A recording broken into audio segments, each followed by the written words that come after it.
How's it going? It's nice to see you.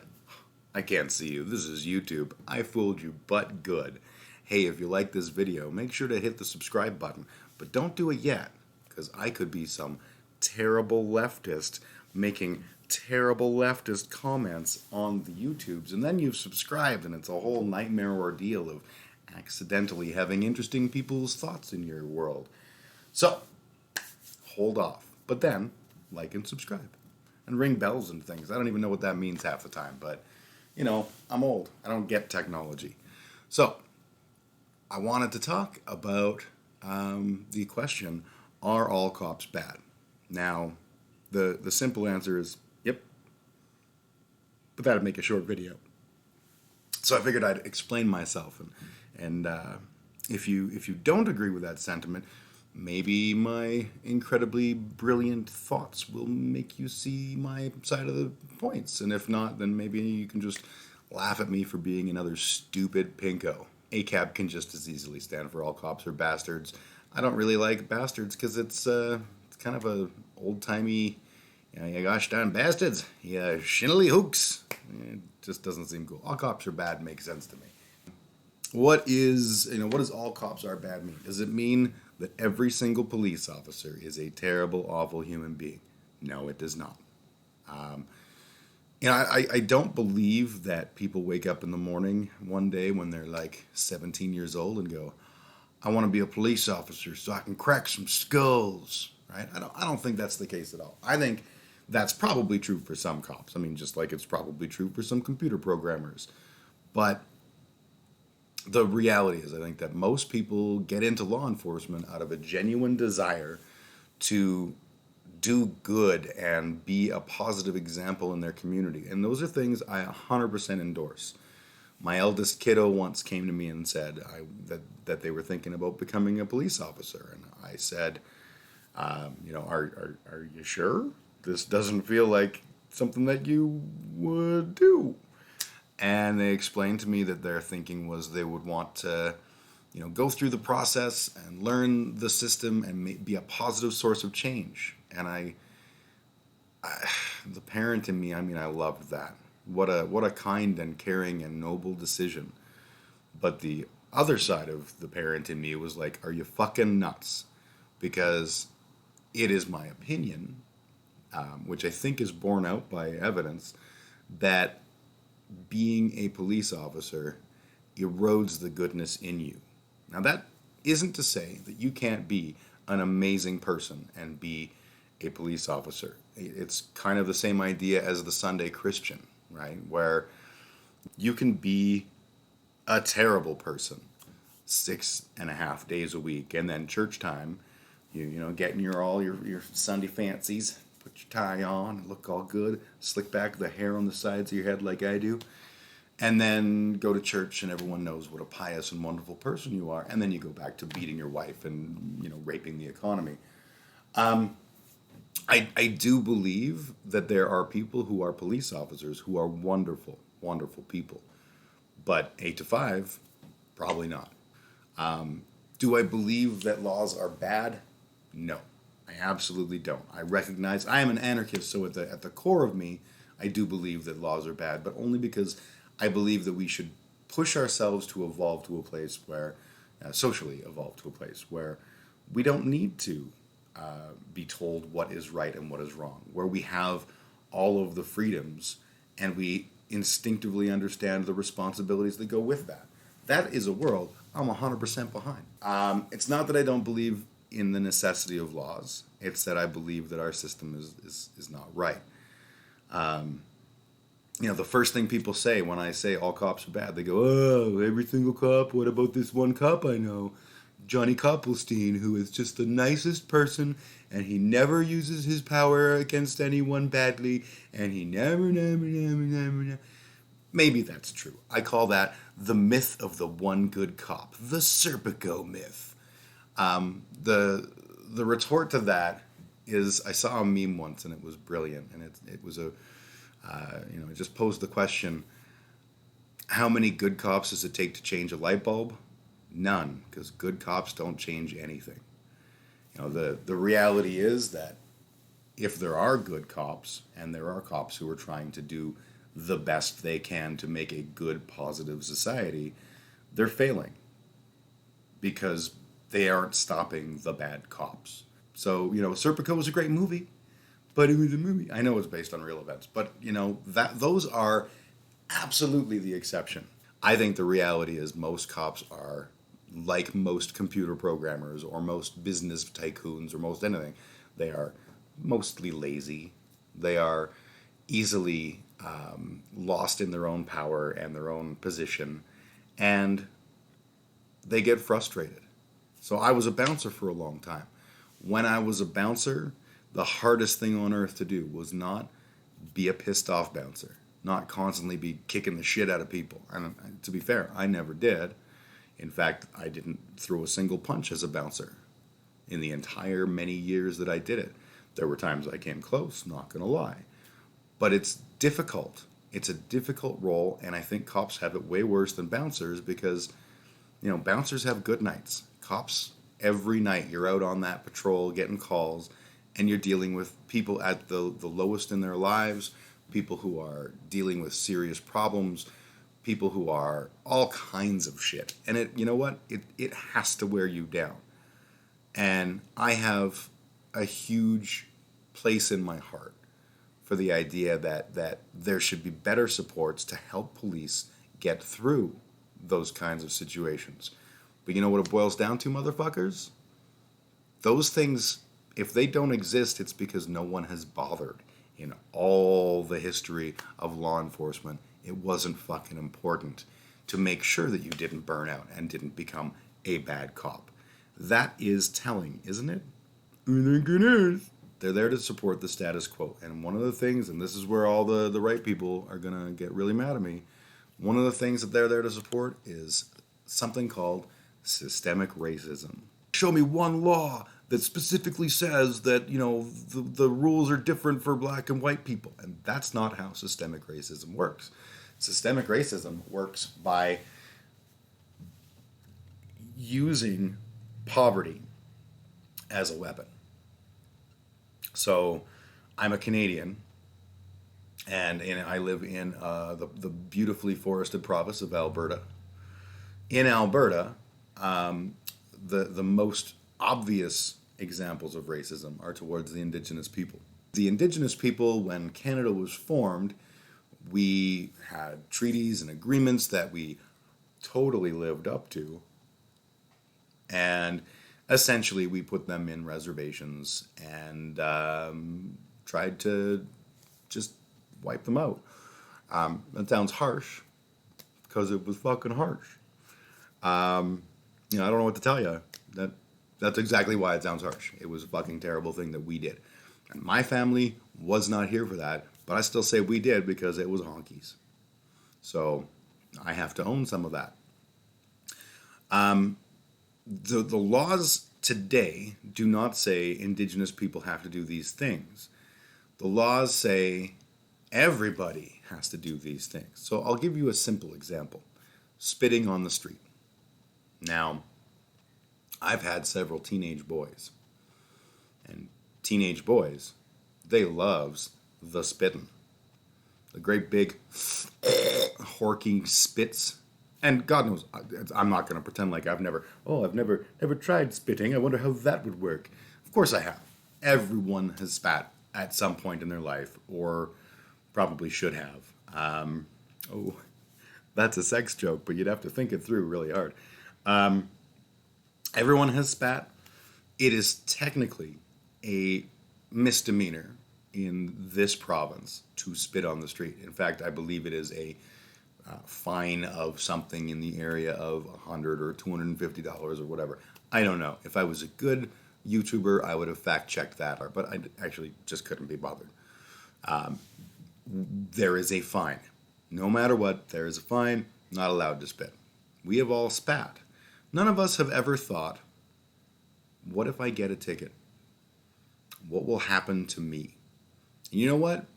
No one thinks that, because no one gives a shit, right? That's not the thought that goes in your head when you're going to spit. You're not thinking like, oh, wait, if I spit that. No, that doesn't fucking happen. You spit. Have you ever heard of a rich white man being arrested for spitting? Just spitting on the street. Have you ever heard, not arrested, sorry. Have you ever heard of a man getting a ticket for that? Probably not something that you've ever seen anyone spit on the street and a cop just goes, hey, you're in violation of section C14976, paragraph 2, subparagraph 3. There's your summons. None of that shit, right? But homeless people get it all the time. Poor people, like, I'm talking poor, not poor like, wow, I have trouble making ends meet, but poor people who are at the sort of the bottom of the socioeconomic bundle, they get tickets for spitting. And a lot of the time, they can't afford that. So that means by not paying, you can be arrested. You're not being arrested for spitting, you're being arrested for not living up to the fuckety whatever conditions of your being issued a ticket. Now, I'm not sure that this is 100% the case, and I might have a bad example because they may have made some policy change in recent years that I'm not aware of. But I'm pretty sure spitting on the street, if it isn't the case today, it certainly was the case not that long ago, that if you didn't pay that fine, you would go to jail. How is that a viable use of our jails? Jails are for protecting society from unrepentant monsters. That is the concept of the jail.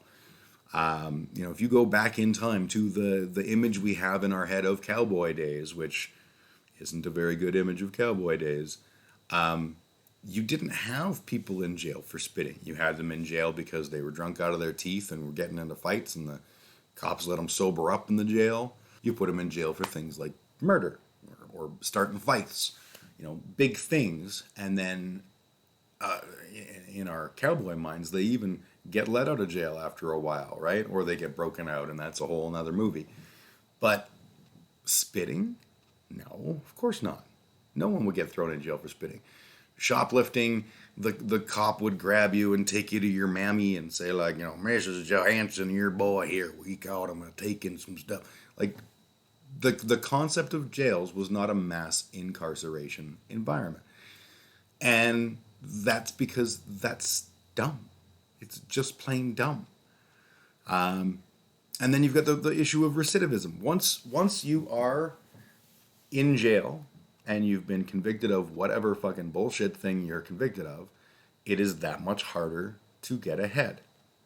Now, all of this, I said systemic racism, and it's true that it applies to white people, absolutely. But the actual enforcement statistics are very clear that it applies disproportionately to people who are not white. Now, there are a number of reasons for this. There can be some bias on the behalf of law enforcement. There can be bias on behalf of the judges in question who allow white people off with a warning and not white people off with a you're going to jail. But at the core, the system is disproportionately targeting people who are poor, and particularly people who are not honkies. These are facts.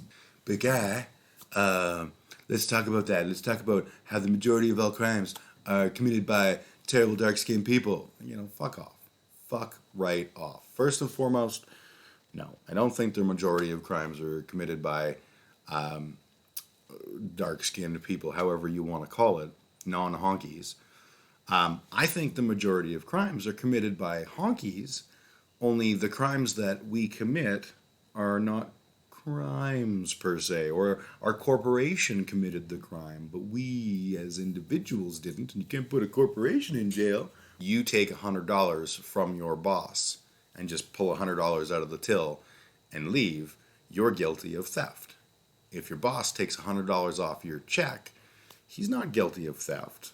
And eventually a judge may rule that he needs to give you that back. It's not, he doesn't go to jail. He doesn't go to jail for theft. And this happens a lot. So the crimes that we focus on are the crimes that are specifically associated with poverty. Now, drugs is a good example. Drugs is not exclusively the property of Drugs are not exclusively the property of poor people by any stretch. But drug charges tend to be levied against poor people, despite the fact that rich people are also doing and selling and all that shit. They, it's almost as if there's a disproportionate representation of criminal charges going against targeted minority groups and poor people. That's so weird. I didn't see that coming. Status quo. You can also bitch about things like black on black crimes. Fuck, honkies love chugging out that one. That's stupid. Also, that is completely stupid because black on black crime is, it's valid to say that in like the black community or other communities of people of color that internal violence is more prevalent or crime is more prevalent than white versus that group. That's probably accurate and true. Probably true. But that doesn't mean shit. Using the example of, the black gang, which is the stereotype that people are all, run into in their mind. You don't join a black gang because you're sort of a bored suburban teen boy. You join a black gang because that's the socioeconomic reality of your life. And obviously I'm generalizing here, but a lot of the time that's not a terribly hard to see stretch of generalization. Don't get me wrong, I grew up, there was a white kid gang in my high school for rich kids. I shit you not. They were straight up G's. They shot up houses and did all the cool things that cool gangster kids do. The difference is they were tourists. They were rich kids who were engaged in the fun, as opposed to poor kids or black kids or whatever who were engaged in the fun, probably, let's face facts, but also were looking for protection and for love and for support and they're not apples and oranges, they're apples and jackhammers. So the socioeconomic realities of growing up in poverty, the generational PTSD, generational debt, and the lack of opportunity and the frustration, and then along comes someone who's like, hey, I will give you a shit ton of money to sell crack for me. Well, who wouldn't fucking do that, right? Let's not pretend like we're all better than that. If we were fucked, we would fuck right back. But white people are poor too. Absolutely. And do not think for a minute that I'm saying race is the only thing that's wrong with the cops. The cops also maintain the crushing rule of the wealthy over the poor. But the whites are in the unique position where if they get less shit treatment, they become foot soldiers. Rich kids don't grow up to be cops, hon. That's just a thing. Most cops, I think, come from working class families, come from middle class families, all that kind of shit. The white kids who are poor will be targeted more by police than white kids who are rich, but less than by brown kids or indigenous kids or whatever who are not rich. That's, the numbers show that. It is my opinion that cops are bad. They support all of these things, whether implicitly or not. They may not support them logically, but they support them by doing their job every day. Am I saying I don't want laws and I don't want law enforcement? Absolutely not. I'm a huge believer in the necessity of police in our current situation. Again, I'm an anarchist and I have this bullshit utopian philosophy that says that one day we'll all live happy smurf lives and we'll never need police and we'll never need anything but love. But we're not there. So while we're not there, we require some kind of law enforcement. That law enforcement should be good at its job. I already mentioned some of the reason they're not good at their job is the shitty job they have to do and the frustration that comes from that and the lack of any effective means of mitigating that for police officers. I'm sure that if we put our heads together as a society, we could come up with great answers to the how do we not have cops murder children. I feel very strongly about this. But we aren't doing that. Would I call a cop? depends entirely on the circumstance. I called a cop, a few times in my life. The most notable pop in my head, I got robbed when I was working and I was in college. I was working in an arcade in a place called Marlborough Mall. My Calgary homies will know exactly what I'm talking about. Marlborough Mall is one of those sketchy malls where, the poors go, and I was a poor, so I worked in the mall. I worked in the arcade at the mall, which means I got to count to 4 all day, which was a super great job. And a dude one day decided that he thought my face needed some pepper spray and my company safe didn't need all the money in it.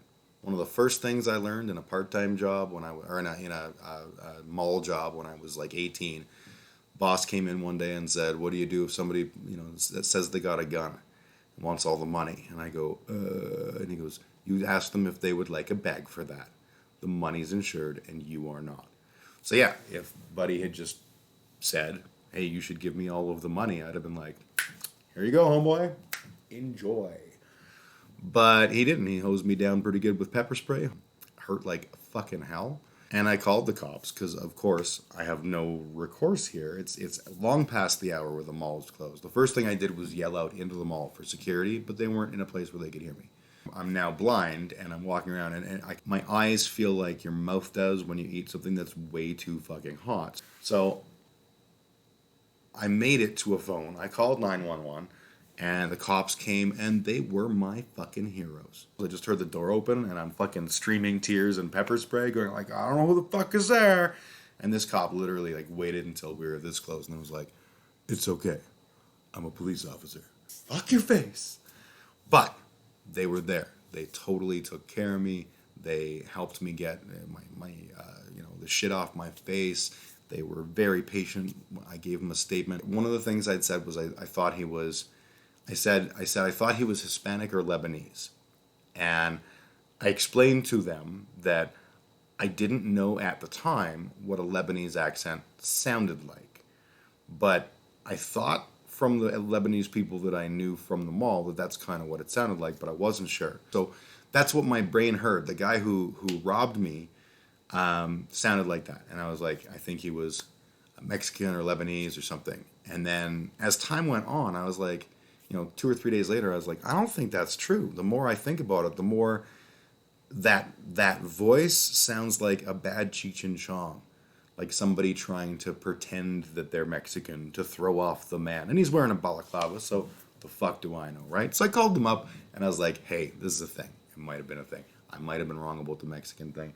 I kind of think I was wrong about the Mexican thing. Something to think about. A couple months go by. I get a phone call from a detective. The detective's like, "We got some mugshots we want you to look at." And I was like, dude, he was wearing a balaclava.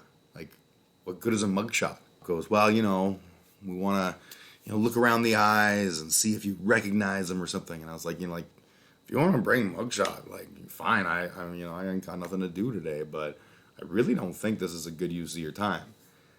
So 2 cops show up, detectives, and like pricks. Down, they hand me this book, and it is literally all pictures of black guys.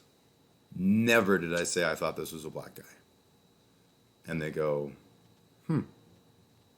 your story changed before. And I was like, my story, wait. My story didn't change. I think I was wrong in the beginning, and I corrected that, and I called you to let you know that I corrected that. That's what, and they were like, yeah, your story changes a lot, doesn't it? Maybe you were the secret culprit. Maybe you were the one who orchestrated the whole fandango. And like, I was fucking livid, but I was also fucking terrified because I have no power. There was no security cameras. If the cops wanted to pin that whole fucking thing on me, they could have. They could have like dusted for prints in the place I work and found prints of mine in the place I work. Obviously that didn't happen. I didn't get charged. None of that shit. But like, those cops were fucking lazy. Shouldn't say that word. They were lazy jerks. Sorry, I'm trying to be a better person. The point is, I called the cops because it was the right thing to do. The cops I encountered along the way were all kinds of different. Some of them were really great. Some of them were fucking assholes who told me that they were going to charge me with the crime I was the victim of. Living where I live, I have sometimes very noisy neighbors. I have neighbors who have some chemical dependency issues. There's a fella who I lovingly call Crackety Jones who wanders around and screams and swears and throws temper tantrums and stuff. And he often tells me he wants to play guitar with me and that we have smoked lots of crack together and I just don't remember. And that I'm lying if I say I don't do crack. He's an interesting fellow. Anyways, when neighbors are having parties or when someone says a mean word to me, do I call the police? No.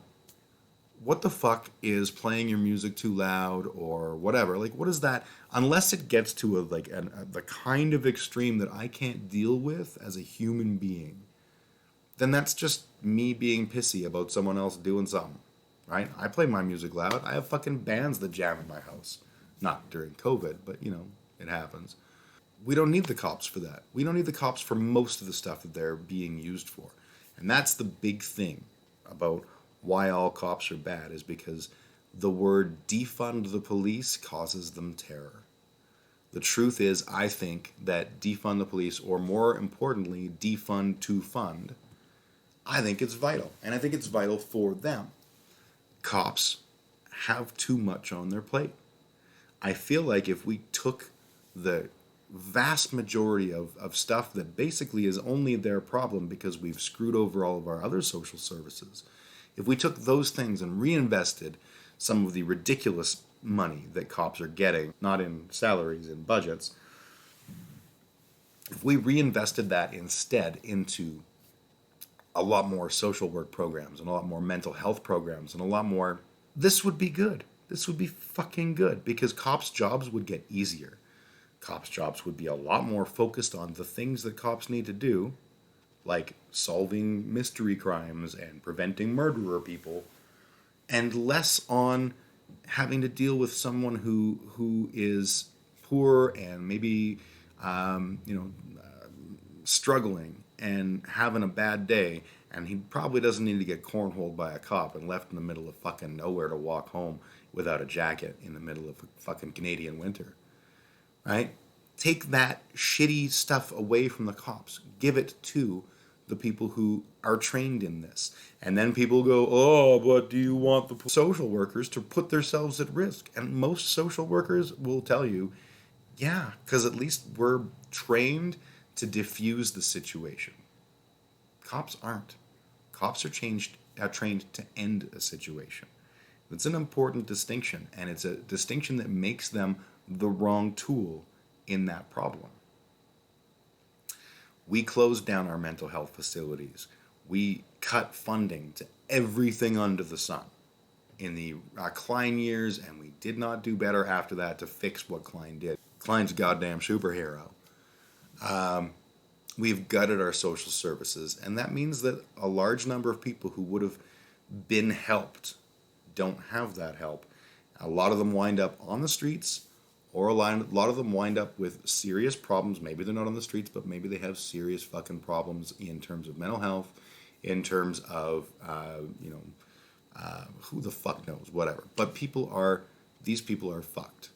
And the only tool we have to deal with them is cops. And if you're a hammer, everything looks like a nail. So, no, I'm not cool with the idea that cops should be put into the kind of burden that they're put into. They shouldn't be under this strain. So when I say defund the police or defund to fund, or even all cops are bad, what I'm actually saying is we need to do better. And there are simple ways for us to be actually able to have a better system that protects police officers, that protects people, and that supports us as a society. But most people don't hear that. And it's not because the words are bad or anything like that. Because you know what? Most of the time when I say all cops are bad or all cops are bastards, I'm not talking about maybe we should defund and really grow our social programs. Most of the time I'm just like, fuck you. I can't believe I heard about a thing a cop did. Because that happens far too fucking often. Anyways, now is the time for you to decide if you want to like and subscribe. I am Big Ugly Jim. My channel is, I think, called Big Ugly Jim. This is the Yammers playlist. It's a long story. If you're not one of my homies, you might not get it, but that's okay. Either way, if I had a Patreon, now's the time I would do whatever cool Patreon related things like listing my patrons or whatever. Instead, I can just say, thanks for watching. I hope you enjoyed. I hope, honest answer, I hope I didn't fucking say anything stupid, except for when I said that was stupid. But the rest of the things, I hope you guys enjoyed. And thanks for watching. And yeah, thanks. Ring bells, subscribe, like things.